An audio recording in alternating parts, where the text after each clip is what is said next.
Hey, Toria Leigh here, and it is Tuesday. That means it is time to talk. So today's Toria Talk topic is from damage, from damaged to deliverer. Now, before I get into what we're talking about, I have my community question for you guys. Now, if this is your first time watching a Toria Talk, I always start them off with a community question because I want you guys to get involved. I don't just want it to be me talking. I want to learn a little bit about you guys too. And sometimes the questions are just like random for fun, and sometimes they kind of tie into what I'm talking about. Today's is just random. I want to know, what is your favorite color? Because I'm curious. What is it? Mine is probably red and black. Though I love blue too, but definitely red and black is usually the way I go, usually my choice. So yeah, let's dive right in. So from damaged to deliverer, what am I talking about? It's actually not a what, it is a who.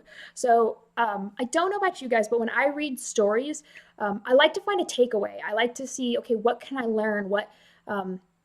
What tool can I take away? What tip? How can I apply it to my life? What can I learn from this story? And there is a story in the Bible about Rahab. So Israel is about to um, enter into the promised land, and there are many other nations living in the promised land, and so they send a spy they send two spies into Jericho, and they end up staying at this prostitute's house, Rahab, and the government or the army comes to the house, and they ask, they got word that there were spies, and so they ask where they are, and she says, oh, they fled, they left already, they're gone, when really she was hiding them in her roof.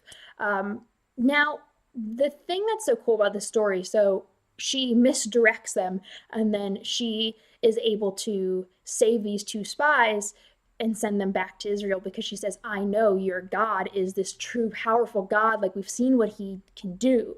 We see what he does through you guys. And she's like, so she spares them. She protects them from, the army, from the government.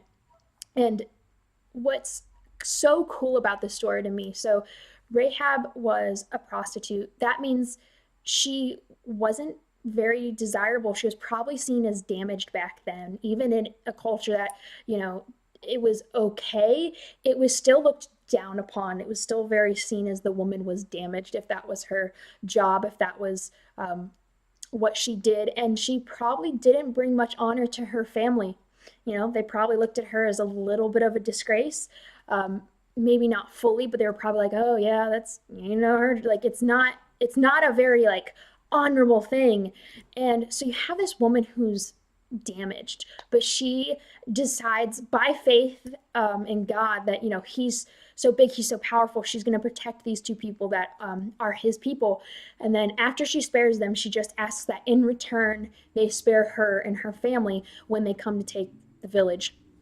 And they're like, all right, cool, life for life, you saved us, we'll save yours, tie this cord around your window and you'll be good. And so she lets them leave. They leave safely because of this woman, and then they come back and they destroy the village, but they honor their word to her, and they save her and her family. So this woman, Rahab, who's damaged, who's considered undesirable, she just delivered her entire family. She saves her entire family on her own just from saving those two spies. She saves her family. So this woman who is viewed as less than did this amazing and great thing, and it ended up helping all of Israel too.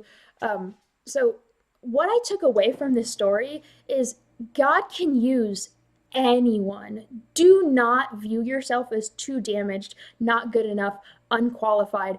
God uses us all, no matter how broken or how much we have messed up in the past. He can use you for great and amazing things. He made you on purpose, for a purpose, and I promise he's going to do great things with you. You just have to trust him and say yes and walk it out. We all desire to do something meaningful, something great in our lives, but we just miss the everyday opportunities that are right in front of our eyes because we see ourselves as less than, and we see ourselves as less than capable. So we say, no, we can't do that because we're not qualified, we're not good enough. And I promise there is nothing that discounts you from God's plan. You could have screwed up and done the biggest mistake ever, but there are still great things in store for you. And so this woman who is seen as damaged ended up delivering and saving her entire family. I think that is so cool. And I really encourage you guys, God can do some amazing things in you too. So when you're faced with something and you're looking at this big goal or this big thing and you're like, I can't. I'm not good enough. I'm not qualified. I'm not enough. You are enough. I promise you can do it. No matter how damaged you feel, you're not too damaged for God to use you, for God to work with you. And his power can overcome any mistake, anything that you have had in your past, just like he did with Rahab. And guys, that's actually like I've seen that in my own story. Like when God wanted me, when I went to write my book, I was like, I'm not qualified to write a book. So I published it when I was 19. I was like, a 19-year-old can't publish a book. I'm not qualified enough. I didn't go to school for this. I'm not good enough. I'm not good enough writer. But here I am, a published author, and I didn't do that on my own. That was a lot, God helped me throughout the process. But what I thought I wasn't enough to publish the book, God's like, no, I'm going to use you.